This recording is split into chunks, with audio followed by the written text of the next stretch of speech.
हयात सुना है लिटरेचर के नए सर आए हैं। देखने में खासे यंग लगते हैं, पर्सनैलिटी भी काफ़ी इम्प्रेसिव है। हुमैरा ने हया के बराबर बैठते हुए कहा, चलो अच्छा है, वो बुढ़े क्रूज सर अब्दाल से तो जान छूटेगी। हया ने शुक्र में हाथ छुए, चेहरे से घुमाए, हमें हुमैरा हंसने लगी। इसी असना पे जब रेस्टोरेंट वाले अंकल को हया ने ग्लास में दाखिल होते देखा तो बुरी तरह घबरा गई थी। अभी 2 दिन पहले तो उसे खड़ा घूर रहा था। लो हया आ गए नए सर, हुमैरा ने सरगोशी की। सर मारे गए यार। हया की आंखें फैल गई, फौरन से चेहरे के आगे किताब करके चेहरा छुपाया। पहली मेज पर बैठ कर वो कहाँ छुप सकती थी। Good morning student, I am Artaza Haroon, your new teacher. जो कि आज मेरा पहला दिन है तो आज हम सिर्फ एक क्लास का एक दूसरे का तारुफ ही सुनेंगे। Let's start first row and first student. अपना नाम बताते जाइए। अर्चना ने काफ़ी दोस्ताना माहौल में बात शुरू की थी। पहली रो में ज़्यादातर लड़के थे। एक एक स्टूडेंट खड़े होकर अपना नाम और मुख्तसर तारीफ करवाता रहा। तीसरी रो में फ्रंट सीट पर बैठी लड़की अपनी बारी पे खड़ी नहीं हुई थी, बस बैठी बैठी ही के रट लगा रही थी। जब अर्तजा के सामने जा खड़ा हुआ, लेकिन जैसे ही किताब चेहरे से हटी वो हैरान सा रह गया। रेस्टोरेंट वाली वही लड़की की खासी नर्वस सी इसके सामने खड़ी थी। नाम तो उसका वो जानता था क्योंकि 2 दिन पहले इसने हाथ मिलाकर अपना तारुफ करवाया था। Miss Haya Salman. No no no sir, Haya ने बौखलाहट के बारे नफ़ी में सर हिलाते हुए तरदीद की। इर्तिज़ा ने अपने अबरू ताज्जुब से ऊपर किए। तो कोई और नाम है आपका? फरिया, बिनिश, अनाबिया वगैरह वगैरह। अर्तिज़ा हाथ बांधे इसके चेहरे की उड़ी हुई हवाइयाँ देख रहा था। कहाँ 2 दिन पहले धड़ल्ले से इसके सामने बैठकर बड़े एतमीनान से चाय पी कर गई थी और कहाँ आप ठीक से नाम भी नहीं बता पा रही थी। Yes sir, I mean no sir. आया उड़ी हुई रंगत और हद दर्जा घबराहट में मुब्तला हुई थी। कभी इस्बात में सर हिलाती, कभी नफ़ी में। यू मीन बहुत सारे नाम हैं आपके मुख्तलिफ जगह पर बताने के लिए अलग अलग? No no no sir, Haya ने माथे पे नमनोदार होने वाला पसीना हाथ में पकड़े टिश्यू से पूछा। इर्तिज़ा ने मुतफाना अंदाज बात बढ़ाई। एनीवे, क्लास में किस नाम से मुतारिफ कराना पसंद करेंगी आप मिस ABC एक्स्ट्रा? इर्तिज़ा की बात पर क्लास में हल्की फुल्की हंसी की आवाज़ें गूंजी थी। हया के रह से औसान भी खता हुए थे। हाँ हया, बामुश्किल हया अपना नाम बता पाई थी। नाउ सिट डाउन मिस हया एंड नेक्स्ट। इर्तिज़ा के नज़दीक इसकी बात की इतनी अहम नहीं थी कि वो इसकी कम उम्र सी लड़की को मज़ीद परेशान करता। हुमैरा सईद। हया के बढ़ते हुमैरा ने खड़े होकर अपना तारुफ करवाया। हया कुछ मुतज़्ज़िब सी हुई थी। इसे लगा वो अंकल टाइप शख्स सारी क्लास के सामने इसकी अच्छी खासी के क्लास ले लेगा, लेकिन इसने कहा ही कुछ कहा नहीं। ऐसे था जैसे इसे जानता ही ना हो। सुबह आज कॉलेज से छुट्टी कर लो, सामने मेन रोड पर आने वाली F11 बस में बैठ जाना। सुबह कॉलेज जाने के लिए बस स्टॉप की तरफ जा रही थी जब शम्स इसके साथ चलते हुए मैसेज देकर आगे बढ़ गया। स्टॉप पर उसके साथ खड़ा नहीं हुआ था, ज़रा सा हटकर खड़ा हुआ था। मतलूबा बस आते ही वो बैठ गई और बस के दूसरे दरवाजे से शम्स बैठ चुका था। ज़ुबिया की नज़रें बार बार शम्स पर थी। कहाँ उतरता है? 10 मिनट की मुसाफत के बाद शम्स के इशारे पर वो अगले स्टॉप पर उतर गए। शम्स भी उतर चुका था। घर और मोहल्ले से अब वो दूर थे, इसलिए अब शम्स ज़ुबिया के करीब आ गया, उसका हाथ थामे चलने लगा। दोनों के चेहरे पे बेवक्त मुस्कुराहट आई थी। कुछ दूर जाते एक पब्लिक पार्क नजर आने पर ज़ुबिया समझ गई कि आज का दिन शम्स के नाम है। दोनों ही पार्क में दाखिल होते एक खाली बेंच पर देखकर इसकी तरफ बढ़ गए। सुबह सुबह का वक्त रश तो ना होने के बराबर था। कहीं कहीं कुछ नौजवान और दरमियाना उम्र के लोग ट्रैक पे वॉक करने चलने के बाद अपने घर की राह ले रहे थे। धूप निकल चुकी थी। पार्क में ज़्यादातर सन्नाटे का राज था, लेकिन फिर भी शम्स ने एक कोने की बेंच पर बैठने को तरजीह दी। वहाँ बैठकर दोनों ने एक दूसरे की तरफ मोहब्बत बाज नज़रों से देखा। आँख तो दोनों जाने बराबर लगी थी। फिर मुस्कुराते हुए ज़ुबिया ने नज़रें झुकाई। मुन्नी से ख़त मिला था मेरा। ज़ुबिया ने शर्माते हुए बात की शुरुआत की। हाँ मिला था, एकदम बकवास था। मैंने एक नज़र पढ़कर फाड़ कर फेंक दिया। शम्स की बात पर ज़ुबिया ने खफी से इसकी जानिब देखा। क्यों शम्स, मैंने इतनी मोहब्बत से लिखा था? वो मिनमिनाते हुए शिकवा करने लगी। लेकिन इसमें मोहब्बत ही कहा, मुझे तो दिखी नहीं। आई लव यू शम्स, मुझे आप याद आते हैं, मैं आपके बिना जी नहीं सकती। इस किस्म की बातों को तुम अगर मोहब्बत कहती हो तो मेरे नज़दीक ये बकवास है। मेरे ख़त पढ़े हैं कभी तुमने? वो है असल मोहब्बत, नींदें उड़ा देने वाली, बेचैन कर देने वाली। ख़त पढ़ो तो लगेगा तुम मेरे साथ ही मौजूद हो। अपनी सांसों में मुझे तुम्हारी सांसों का एहसास होने लगे। समझी? शम्स की बेताबियाँ और बेबाकियाँ उरूज पर थी। सुबह के हाथों में तरी उतरी थी, चेहरे पर पसीने से आने लगे। वो तो उसके खत का कई बेबाक जुमलों हर बंद करके देखती थी, कई बार अपनी हिम्मतों को मुश्तबा करके पढ़ती थी, और अब तो वो खुद इसके बराबर में बैठा इसके कान के करीब होकर बोल रहा था। दिल का उछलना लाजमी अमर था। ज़ुबिया कुछ पीछे हटी थी। शम्स इसकी कैफियत से हिफ्स होते हुए मुस्कुराया था।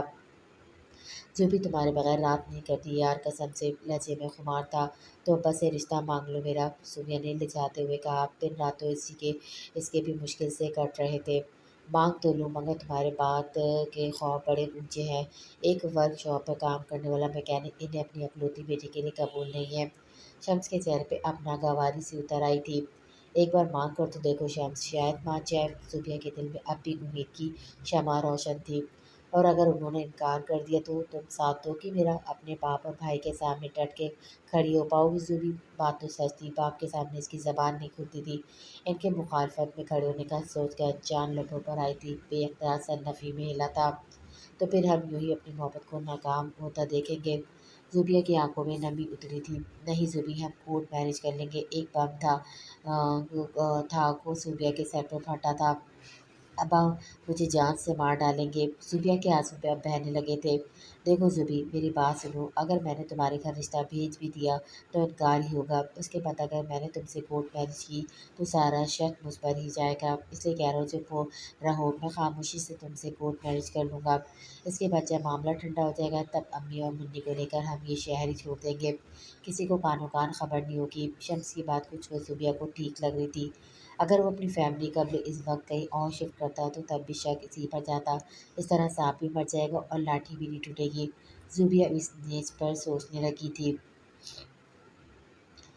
पीरियड ख़त्म हुई, हया ने पुरसुकून सांस लिया था। बाल बाल बची थी। घर पहुंची तो आज खिलाफ तवक्को ज़ुबिया बेगम हया की माँ सामने सोफे में बैठी नजर आ गई, वरना तो सोशल वर्क के सिलसिले में इसे कहाँ फुर्सत थी कि बेटी पर भी तवज्जो देती।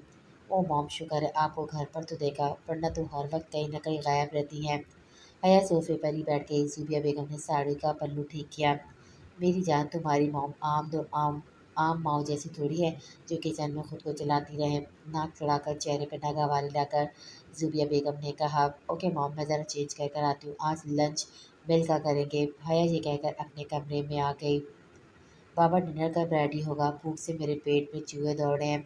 रुमान छोटे से लाउंज के टेबल पर बैठा आवाज़ बुलंद बोला। किचन में इर्तिज़ा अप्रन पहने जल्दी से तैयार शुदा यखनी में चावल डालते हुए बोला। बस 20 मिनट बेटा, डिनर रेडी हो जाएगा। चावल डालने के बाद इर्तिज़ा कफ़ीर से हिलाकर चावल बराबर किए और हथेली पे ज़रा सी यखनी डालकर नमक चखने लगा। परफेक्ट, नमक का अंदाज़ा लगाते ही बोला, और ढक्कन ढकने के बाद अब कटिंग बोर्ड पर प्याज और खीरा रखे तेजी से सलाद बनाने लगा। रोमान किचन में ही दाखिल हो चुका था। 20 मिनट में तो चूहे मुझे ही खाकर निकल जाएंगे। रोमान के मुंह घुसड़ने पर इर्तिजा जरा सा मुस्कुराया। अब आ ही गए तो बाबा की हेल्प कर दो। जी फरमाइए, मुझे मालूम है मेरे बगैर तो आप कुछ कर ही नहीं सकते।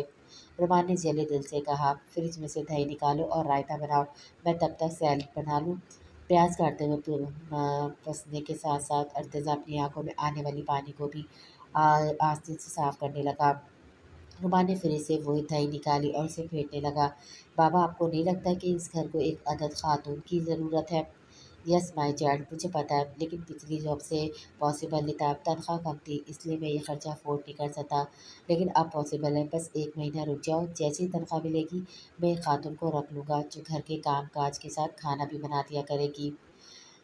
ये तो टेम्परेरी सॉल्यूशन है बाबा, कुछ परमानेंट सॉल्यूशन के बारे में सोचिए। रोमान की सो मैंने बात पर इर्तिजा की मुस्कुराहट गहरी हो गई।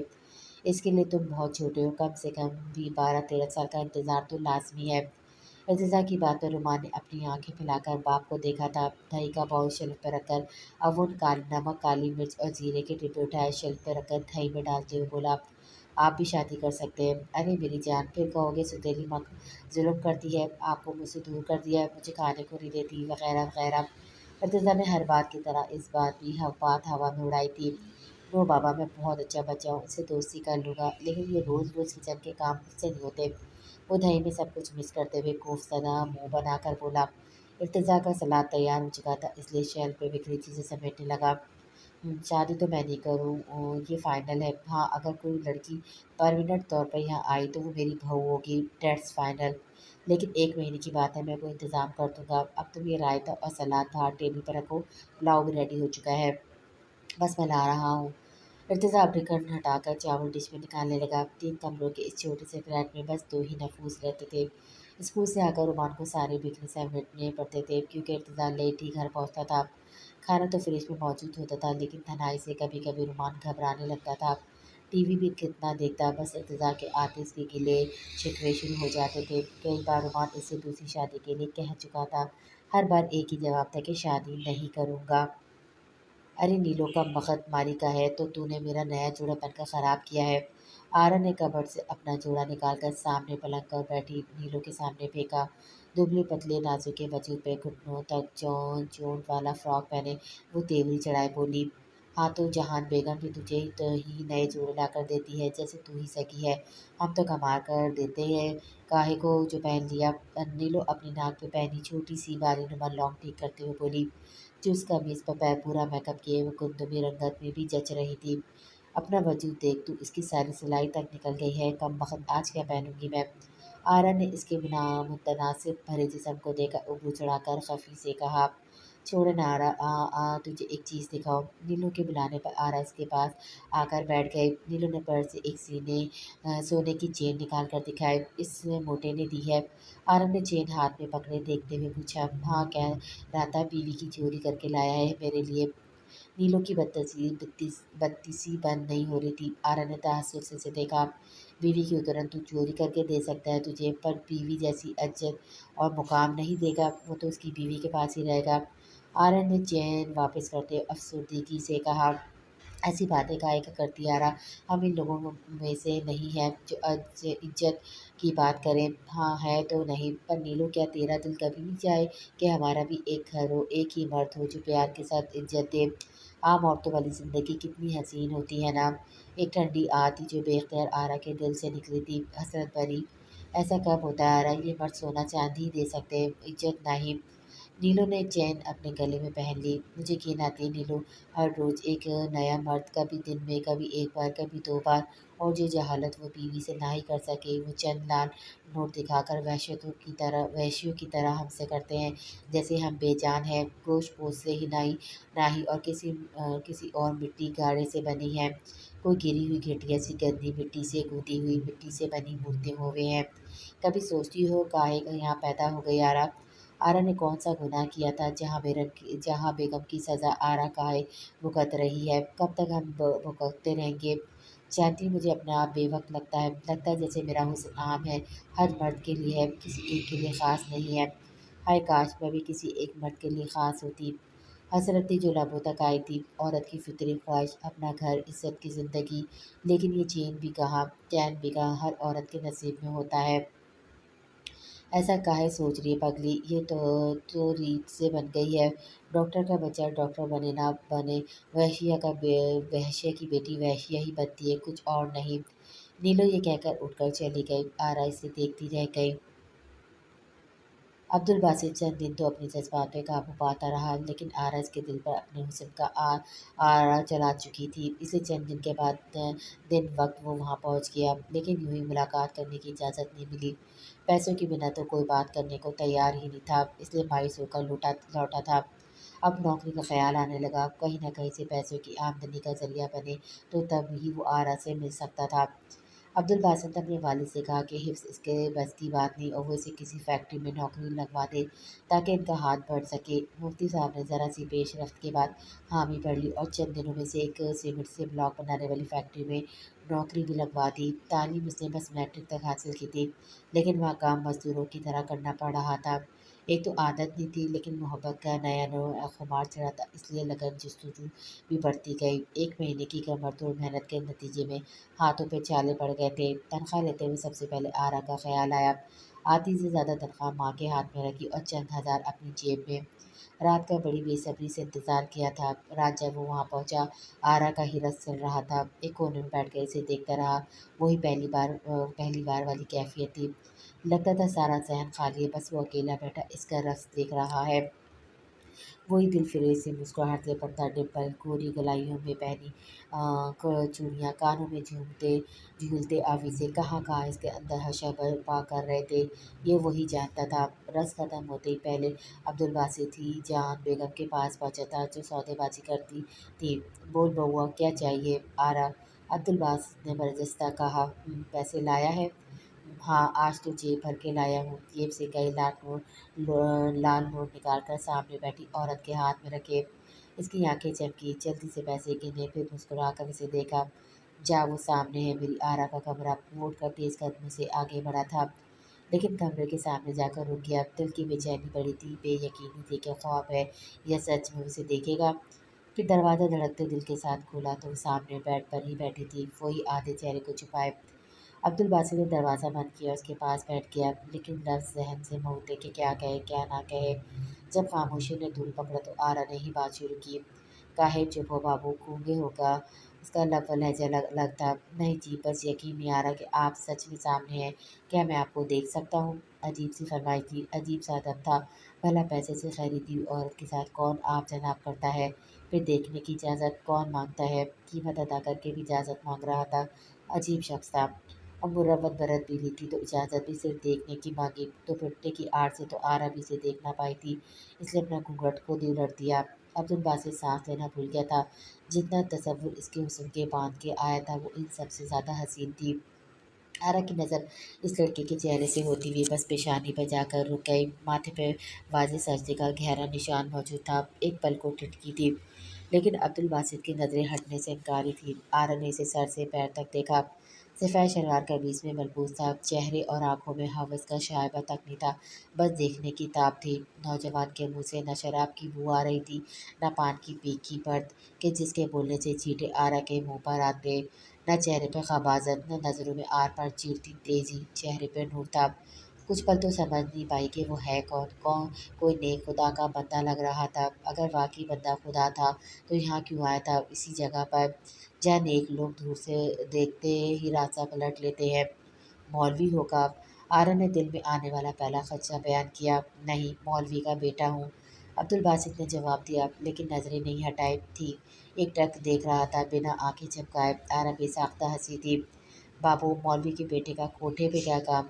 आरा मुतजिस सी हुई थी। मुझे अच्छी लगी थी आप। वो अब भी किसी वजन में बोल रहा था। आरा इसे देखते हुए बोली, अच्छा चल तेरी मर्जी। आरा ने दुपट्टा उतारकर साइड पे रख दिया। तंग और चुस्त लिबास इसके वजूद को ज़ाहिर करने लगा। अब्दुल बासित मुदक कर पीछे हटा था, नजरें भी आरा से हटा ली। आरा को इसकी हरकत पे हैरत हुई थी। सुनो, अपना दुपट्टा ओढ़ो। चेहरे का रुख बदल कर नजरें दूसरी जानिब करके सुर्ख चेहरे से अब्दुल बासित से कहा। आरा जितना भी हैरान होती कम थी। काहे दुपट्टा ओढ़ूं बाबू? आरा इस लड़के को समझ नहीं पा रही थी, लेकिन अगले ही लम्हे अब्दुल बासित ने साइड पर रखा दुपट्टा इसकी तरफ खोल कर फेंका। दुपट्टा इसे दोबारा से छुपा चुका था। मैं सिर्फ तुम्हें देखने के इरादे से आया हूँ, बेहिजाब करने नहीं आया। हैरत थी इसकी आंखों में। सामने बैठा शख्स पागल था या दीवाना? अम्मा को कितने नोट देकर आया है बाबू? आरा को लगा शायद पैसों की कमी हो गई होगी। मौलवी है तो कुछ ईमानदारी दिखा रहा है। पता नहीं, जितने जेब में थे सारे दे दिए, शायद 2,000। इसकी बात पर आते हैरान हुई थी। 2,000 दिए तूने अम्मा को? इतने सारे पैसे देकर तुझे बस देखने की इजाज़त मिली है? ठहर, पूछती हूँ मैं अम्मा से। आरा उठने लगी, लेकिन अब्दुल बासित की पुकार पर रुक गई।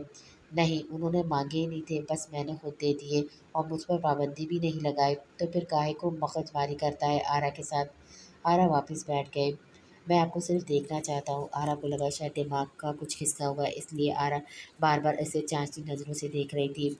मैंने तो सुना था कि मुफ्त की शराब तो कारी भी नहीं छोड़ता। तूने इस रात के पैसे भरे हैं बाबू, फिर क्या सिर्फ देख कर जी भरेगा, भर जाएगा तेरा?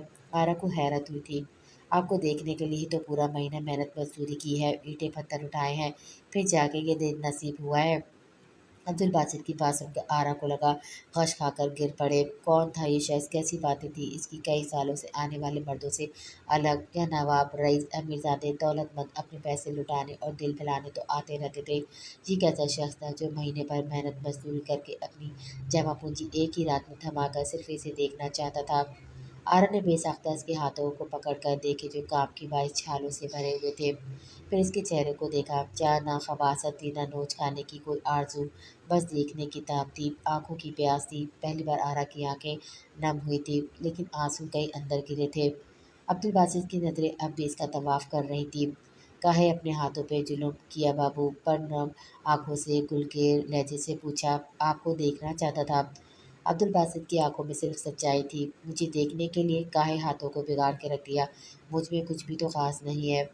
आती को ना जाने क्यों क्यों इस अजनबी से हमदर्दी हो रही थी। ये तो मेरे दिल से पूछे कि कितनी खास हैं आप। आरा चुप सी हो गई। दिल की धड़कन उन्होंने अब्दुल बासित की बात पे जैसे लबैक कहा था। चंद घंटे फिर आरा कुछ नहीं बोली, बोलने को कुछ बचा भी नहीं था, बस मुजस्मा तस्वीर बनी बैठी रही, जैसे सामने वाले ने कोई फसूल सा कर दिया है, इसमें कोई तसल्सुम फेंक फूंक दिया हो, जिससे हिल भी नहीं सकती थी। उसे देखने का मुद्दा नहीं था, इसलिए बस देख रहा था। और वो न जाने क्यों उसकी ख्वाहिश पर ऐसे बैठी थी, अगर जंबिश भी करेगी तो सामने वाले के साथ ज्यादती कर बैठेगी। कुछ तो अब्दुल बासित के चेहरे पर भी था जो आरा के लिए अहम हो गया था, शायद इसकी शराफत। 2 घंटे बाद वो उठकर चला गया, लेकिन आरा वही मुजस्मा बनी बैठी रही। जी तो स्टूडेंट, इंग्लिश लिटरेचर पढ़ने से पहले ये जानना बहुत ज़रूरी है कि आखिर इंग्लिश लिटरेचर की बात कहाँ से हुई। What is the history of English literature. English literature की शुरू होते ही एंग्लो सैक्सन से। इससे पहले लेक्चर को सिर्फ बोला जाता था, बाकायदा से लिखने का आगाज़ नहीं हुआ था। लेकिन पहले ब्रिटेन में रोमन की हुकूमत थी। रोमन के जाने के बाद सैक्सन चर्च एंगल्स ब्रिटेन में आए, इन्हीं का मजमूआ एंग्लो सैक्सन है। लेक्चर्स के शुरू होते ही हया के मोबाइल वाइब्रेट होने लगा। हया ने बड़ी मोहताती से जेब से मोबाइल निकाला तो अरसल के मैसेजेस आ रहे थे। वो एक मॉल में था और इसके लिए शर्ट्स खरीद रहा था, इसलिए इसे बार बार पिक भेज रहा था ताकि हया इनमें से सिलेक्ट कर ले। हया फ़ोन बंद कर देती अगर वो कोई और बात करता तो, लेकिन मामला शॉपिंग का था, वो भी हया की शॉपिंग, इसलिए सामने वाइट बोर्ड पर लिखते इर्तिज़ा की नज़रों से बचते हुए अरसल को अपनी चॉइस की शर्ट भेज रही थी। इस दौर में ज़्यादातर लेक्चर को बोला ही जाता है, लेकिन अल्फ्रेड द ग्रेट वो पहला शख्स था जिसने लेक्चर को तहरीरी तौर पर लिखकर मुतारिफ करवाया। इर्तिज़ा वाइट बोर्ड पर लिखते हुए जब पलटा तो सभी स्टूडेंट्स की तरफ मुतवज्जह थे। बड़ी संजीदगी से सुन रहे थे, मगर चेहरे हर मुस्कान सिर्फ हया के चेहरे पर थी। इसकी नज़रें किताब की बजाय नीचे थी, चूँकि वह पहली रॉ की फ्रंट सीट पर थी और मुतवज्जह भी नहीं थी, मुस्कुरा भी रही थी। इर्तिज़ा को शक तो होना ही था। वो चलते हुए हया के करीब पहुंच गया, गोद में रखा मोबाइल और इस मुख्तलिफ़ किस्म की शर्ट्स की तस्वीर पर हया इस कदर हाम थी कि इर्तिज़ा की आमद से भी बेखबर रही। मिस हया, ये क्या कर रही हैं आप? इर्तिज़ा की आवाज़ पर बुरी तरह से बौखलाई थी। फ़ौरन इसे फ़ोन बंद करके जेब में डाला। कहा कुछ भी नहीं सर। इसकी हर हरकत वो देख चुका था, ये तो हया भी जान गई थी, लेकिन फिर भी झूठ बोल गई थी। मेरे ख्याल से आप लेक्चर सुनने की बजाय मोबाइल यूज़ करने में इंटरेस्टेड है, तो प्लीज़ क्लास से बाहर जा सकती है। इर्तिज़ा का लहजा सख्त हुआ था। नो सर, मैं लेक्चर ही सुन रही थी। एक और झूठ था। ओके, सामने आइए और बताइए मैं क्या बात कर रहा था। हया चुपचाप खड़ी रही, इसकी तवज्जो लेक्चर की तरफ थी कब। देखिए मिस हया, मैं इन टीचर्स में से हर किसी नहीं जो सिर्फ अपने लेक्चर से मतलब रखते हैं और स्टूडेंट की अटेंशन अगर ना भी हो तो इग्नोर कर देते हैं। मैं लेक्चर के दौरान सब स्टूडेंट की अटेंशन चाहता हूँ, वरना दूसरी सूरत में पनिश ज़रूर करता हूँ। आइंदा ख्याल रखिएगा। इर्तिज़ा का लहजा सख्त हुआ था। हया सर अस्पात में हिलाकर बैठ गई। डाउन स्टैंड अप मिस हया, मैंने बैठने को नहीं कहा, अब आप बाकी का लेक्चर खड़ी होकर सुनेंगी। ये कहकर इर्तिज़ा दोबारा वाइट बोर्ड की तरफ बढ़ गया। हया के मुंह के ज़ाविये बिगड़े थे, दोबारा से खड़ी हो गई। क्लास ख़त्म होते ही सीधा कैंटीन गई। बरा प्लीज़ 2 चिल्ड कोक लेकर आओ, दिमाग घूम रहा है मेरा। टीचर ना हुए खुदाई फौजदार हो गए हमारे सर पर। अरे भाई, तनख्वाह से मतलब रखो ना, कौन अटेंशन है कौन नहीं, इसका ठेका लेने की ज़रूरत ही क्या है। आधे घंटे खड़े रखा मुझे मुझे हया को, सलमान इंडस्ट्री के मालिक की अकलौती बेटी को। How dare you. हया का गुस्सा से बुरा हाल था। कूल डाउन हया, गलती तुम्हारी है। हुमैरा ने समझाना चाहा, लेकिन इकरा बोल पड़ी, तुम तो चुप ही रहो हुमैरा। हया ठीक कह रही है, ये सर तो कुछ ज़्यादा ही स्ट्रिक्ट है, लड़कों के सामने बेइज्जती करके रख देती है। इकरा ने हया की गलत हमायत लेते हुए इसके गुस्से को और भड़काया। ठीक कह रही हो तुम इकरा, अभी यह हया को ठीक से जानता नहीं है। कोका सिप लेते हुए तप कर बोली थी। हया तभी भी घर पहुंची जब इसे आया से ये ऑर्डर मिला कि इसने अपनी वालदा के साथ किसी कुरान खानी में जाना है, जहाँ बहुत से सफ़ीरों की बीवियों और बड़े बड़े बिजनेसमैन और ब्यूरोक्रेट की बीवियों ने भी मधु होना है। इसलिए इस ओकेजन के लिहाज से जो ड्रेस इसके लिए सिलेक्ट किया गया था वो फुल स्लीव था और दुपट्टा भी लेना था। ड्रेस देखकर ही हया ने मुंह बिगाड़ा था। बचपन से कभी फुल स्लीव के कपड़े नहीं पहने थे, इसलिए स्कूल और कॉलेज यूनिफॉर्म तक के बाजू हाफ क्वार्टर ही रखे थे और अब थी तो ये एक रस्मी सी रस्म, लेकिन जाना ज़रूरी था, इसलिए सफ़ेद रंग का ड्रेस पहन लिया, लेकिन दुपट्टा सर पे टिकने को तैयार नहीं था। काफ़ी देर से वैसी कोशिश में लगी हुई थी, फिर उकताने लगी। क्या मुसीबत है ये, भला मुझे ले जाने की क्या ज़रूरत है ऐसी जगहों पर। कुरान खोले हुए कई साल गुजर गए, याद पीने के पढ़ते कैसे हैं। वो जी भरकर से छो रही थी। आया इसे बुलाने कमरे में आई। वो दुपट्टे की वजह से झंझनाई हुई थी। आया ने खुद उसका दुपट्टा पिन अप किया। एक तो पता नहीं मॉम को मुझे ले जाने की क्या ज़रूरत थी। घुटन हो रही है मुझे इन कपड़ों में। तंग गला, फुल स्लीव, ऊपर से इतना बड़ा दुपट्टा, ओह माय गॉड! वो ज़िद हुई थी। औरत का असल लिबास तो यही है बेटा। आया ने उसके वाइट सैंडल उसके पाँव के पास रखते हुए कहा। प्लीज़ आया, अब आप ना शुरू हो जाए। मैं पहले ही बहुत तंग हो रही हूँ। अपने सैंडल पहन कर वो कमरे से निकल गई। आया ने गहरी सांस ली और हया का बिखरा कमरा समेटने लगी। कुरान खाने की शायद वहाँ सिर्फ रस्म ही निभाई जा रही थी। सबके लिबास सफ़ेद थे। हया की वालदा भी सफ़ेद साड़ी में मलबूस थी। हल्के मेकअप सब नहीं किए हुए थे। कुरान पढ़ने के लिए मदारस से यतीम बच्चियाँ बुलाई गई थी। बाकी ख़वातीन तो बस बातों में ही मसरूफ़ थी। बच्चों को बाहर पार्क में बिठाया गया था। गर्मियों के दिन थे, 4 बजे भी सूरज की तमाज़त से वो बच्चियाँ पसीने पोंछती हुई हिल-हिल कर कुरान पढ़ रही थी। इनके सामने सफ़ेद लंबा सा दस्तरख़्वान बिछा था, लेकिन वहाँ स्टील के जग और गिलास में ही मौजूद थे और जगों में सादा पानी। गाड़ी से उतर कर हया और उसकी वालदा तेज़ कदम उठाती हुई अंदर की जानिब जाने लगी। गाड़ी में फुल एसी चल रहा था, लेकिन बाहर लॉन से लाउंज तक का फ़ैसला तय करते ही चेहरे पे पसीने आने लगे थे। अंदर लॉन्च में दाखिल होते एसी की ठंडक के सुकून का एहसास दिलाया था। मेज़बान खातून भी हया की वालदा की तरह सोशल वर्कर थी। गाल के साथ गाल मिलाकर हेलो हाय किया, इन्हें नरम के साथ सोफ़े पर बिठाया। कई किस्म के जूस और मशरूबात से तवाज़ा शुरू किया, जो वहाँ मौजूद सब ख़वातीन को पेश किए जा रहे थे। वह ख़वातीन की बातें बस फ़ैशन और पार्टीज़ तक ही महदूद थी। काफ़ी लड़कियाँ हया की हम उम्र थी, इसलिए हया भी इनके साथ जाकर बैठ गई। कुछ ही देर में बाहर से एक मुलाजिम ने अंदर आकर बताया कि कुरान खानी हो चुकी है। इस खातून ने बस रस्म दुआ के लिए हाथ उठाया और 2 मिनट बाद ये फराजा भी अदा हो चुका था। फिर खाने के लिए डाइनिंग हॉल में चले गए। वहाँ मौजूद खाने की हर चीज़ आला से आला रेस्टोरेंट से मंगाई गई थी। इवन पानी भी बाहर की कंपनी का था। हया को याद आया कि पर्स वो गाड़ी में भूल आई है और मोबाइल इसी में है, इसलिए डाइनिंग हॉल से निकलकर वो बाहर लॉन में गई जहाँ यतीम बच्चियाँ बैठी थीं। खाना वहाँ भी शुरू हो चुका था, लेकिन एक बिरयानी की देग मंगवाई गई थी जिसमें चिकन नाम को नहीं था। सबकी प्लेटों में चावल और आलू ही नज़र आ रहे थे, लेकिन सरों पे दुपट्टे लिए हुए बच्चियाँ वो भी बड़े दिमाग से खा रही थी। चेहरों से पसीने बह रहे थे। हया की एक नापसंदा नज़र इन पर बार डाली और गाड़ी से पर्स लिए अंदर चली गई। ये जो गरीब गुरबा लोग होते हैं, इन्हें इनकी औकात में ही रखना चाहिए। मैं तो इसी बात की कायल हूँ। मेज़बान खातून ने उबरू और नाक चढ़ाकर गोया ये कहते हुए खुद को बहुत समझदार समझा था। मिसेस अनवर, ठीक कहा आपने। अरे जिनको अल्लाह ने ही कम दिया है, हमें भी इन्हें इनकी हैसियत में रखना चाहिए, वरना ये लोग हमारे सर पर आ बैठेंगे। हया की वालदा ने तायद करते हुए बात को आगे बढ़ाया। हया की सोच भी माँ से मुख्तलिफ नहीं थी। वो भी यही सोचती थी कि अगर वो गरीब है तो अल्लाह ने इन्हें ऐसा रखा है, अगर इनके पास पैसों की रेल पेल है तो वो इसके आगा जी की मेहनत का नतीजा है जिस पर इसी का हक है।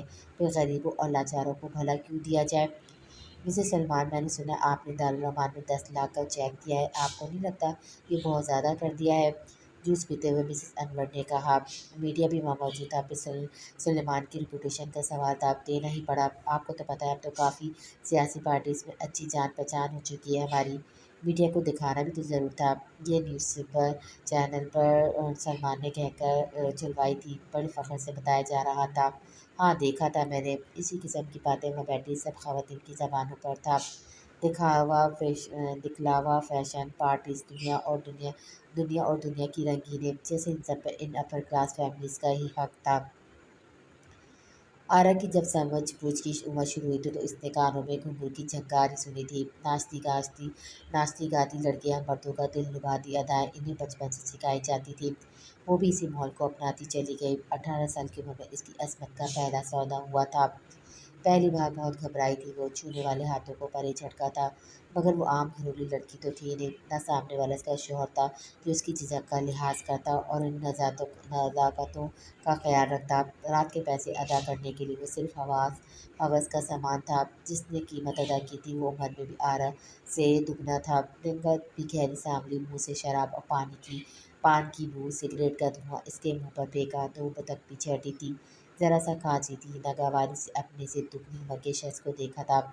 जैसे ही शख्स ने हाथ पकड़ा आती को अपनी सफ़ेद मोमी हाथ में इस पक्के रंगत वाले बुड्ढे के हाथ में अच्छे नहीं लगे। इसे अपने हाथ इसके हाथों से नागवार से खींचने चाहे, लेकिन सामने वाले की गिरफ्त ने इसे समझा दिया था कि वो इनकार की गुंजाइश नहीं रखती। सुबह अपनी माँ के सामने बहुत रोई थी वो। अम्मा मुझे डर लगता है इस बुढ़े हरामी से। देख मेरा हाथ इसका मील ने कितनी जोर से मरोड़ा है। देख अम्मा कितने बुरे से मेरी गर्दन नोची है। आरा कभी अपना हाथ तो कभी गर्दन पे खरोच के निशान दिखाते हुए रोते हुए बता रही थी। बुढ़ा घुसट इसकी शक्ल देखकर मेरा दिल बतलाता है अम्मा, काहे तूने इसे मेरे कमरे में भेजा। पता है मैं जरा मैं पीछे हटी तो गंदी गाली बककर कहता तेरी दुगनी कीमत दी है, नखरे काय दिखा रही है। आरा से सच सकते रोते हुए बता रही थी। देख आ रहा ये सब हर धंधा करने वाली को सुनना और सहना पड़े है तो अनोखी थोड़ी है। कल पहली बार था इसलिए तुझे रोना आ गया, आहिस्ता आहिस्ता आदी हो जाएगी। चल अब बंद कर रोना धोना, तुझे मैं आज अपने हाथों से नाश्ता बना कर देती हूँ। जहान बेगम उठने लगी। अम्मा कह देती हूँ मैं अब इस बुढ़े को मेरे पास न भेजियो, साला वहशी बढ़िया भेड़िया पूरा। आरा की बात पर इसकी माँ मुस्कुराई थी। आरा को लगा सिर्फ वो बुढ़ा ही वहशी भेड़िया और जानवर है, लेकिन आने वाले हर नए मर्द ने इसे ये पावर करवाया था। वहाँ आने वाला हर शख्स इंसानियत को जूते के साथ सीढ़ियों में उतार कर आता है। हम इसके पुजारी व दरिंदगी दिखाने से बाज नहीं आते। हर रात वहाँ मौजूद औरतों के लिए एक नया मर्द, एक नई आजमाइश, यही इनकी ज़िंदगी थी। हर वो औरत खुशनसीब है जो घर की चार दीवारी में अपने महरमों के साथ के बीच रहती है, वरना बाजार हुस्न में रहने वालियों की दास्तानें खून के आंसू रुलाती है, जिनमें से एक आरा भी थी। आरा रोती कराती आखिरकार आदी हो चुकी थी। अब ना तो आने वालों की गालियों से इसे दुख होता था, ना इनके वहशियाना रूप से खौफ आता था। इसे पता था कि वो मोम से नहीं बनी हुई है, पत्थर की तरह सख्त जान कठपुतली है, इशारों पर नाचने वाली अदाओं से बहलाने वाली। बाजार हुस्न की हर औरत की यही कहानी थी, चाहे वो वही जन्म लेने वाली हो या बाद में इस बाजार की जीनत बनी हो। इनका मर्जी कुछ भी हो, किसी को कोई सरोकार नहीं वो कौन है, जहाँ से आई है, लेकिन हाल मुस्तकबिल एक जैसा था। वो था चंद सिक्कों की खातिर मर्दों का जी बहलाना। आरा अब 24 बरस की हो गई थी। 6 सालों में इस माहौल में रच बस गई थी, समझ गई थी कि आने वाला भेड़िया भेड़िया ना भी हो तो इस जैसा ही होगा। लेकिन जो शख्स कुछ देर पहले उठ कर गया वो अजीब था। आने वाले इंसानों में छुपा भेड़िया नहीं था, रोज खाने की सफर से मगरा था, छुआ तक नहीं था, इसने आरा को हाथ तक नहीं लगाया था, बस नज़रों की तशनगी लेकर आया था, नज़रों से सैराब होकर चला गया। लेकिन आरा को एक नई सोच से मुतारिफ करवा गया था। आंखों और चेहरों के अलावा इसने कहीं गलत नज़र नहीं डाली थी। आरा गुमसुम थी। जिस मर्द साथ से वो मुतारिफ थी वो अब्दुल बासित जैसे नहीं थे, या अब्दुल बासित किसी और सियारे का बासी था, किसी और जहाज से आया था। जाते जाते आरा के मुर्दा दिल में जैसे रूप खो गया था। वहाँ रहने वालों के पास दिल ही तो नहीं होता, सबसे पहला कत्ल दिल का ही किया जाता है। जब दिल मुर्दा हो जाए तो फिर सब आसान है। वहाँ आने वाले दिल के नहीं, जिस्म के सौदागर थे, सिवाय अब्दुल बासित के।